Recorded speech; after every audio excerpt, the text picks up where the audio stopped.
మానసిక కుంగుబాటు తీవ్ర స్థాయిలో ఉన్నప్పుడు ఏమవుతుందంటే కొంతమందికి విపరీతమైన ఆత్మహత్య ఆలోచనలు, ప్రేరేపణలు, ప్రయత్నాలు చేస్తూ ఉంటారు. సో ఇట్లాంటప్పుడు ఒక మనిషి యొక్క ఆ పేషెంట్ యొక్క ప్రాణం కాపాడటం కోసం ఈసీటీ అంటాం, అంటే electro convulsive therapy, shock treatment ఇస్తామంట. అది ఎందుకు ఇస్తామంటే మనం మందుల ద్వారా ఇప్పుడు ఎగ్జాంపుల్ ట్యాబ్లెట్స్ పెట్టామనుకోండి, ట్యాబ్లెట్స్ పనిచేయడం కోసం 3 వీక్స్ పడుతుంది. అదే కౌన్సిలింగ్ సెషన్స్ పెట్టామనుకోండి, కౌన్సిలింగ్ అది విని దాన్ని ఆచరణలో పెట్టే అవకాశం ఉండదు. ఇది డిప్రెషన్ తీవ్ర స్థాయిలో ఉన్నప్పుడు. అట్లాంటప్పుడు మనం ఇమీడియట్గా within few days or few hours patient improve చేయాలి. ఇంప్రూవ్ చేయాలంటే మనకి there is no other option than ECT, electro convulsive therapy. అంటే ఒక మనిషి యొక్క ప్రాణం కాపాడటం కోసం కరెంట్ ట్రీట్మెంట్ ఇస్తూ ఉంటాం. అంటే అది మనం ఈ కరెంట్ ట్రీట్మెంట్ అనేది చాలామంది భయపడతా ఉంటారండి.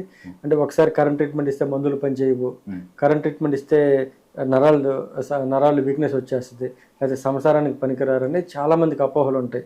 ఇది వెరీ మైక్రో కులుమ్స్లో చాలా చిన్నది ఇస్తారండి. అది కూడా ఒక సెకండ్ పాటే ఉంటుంది.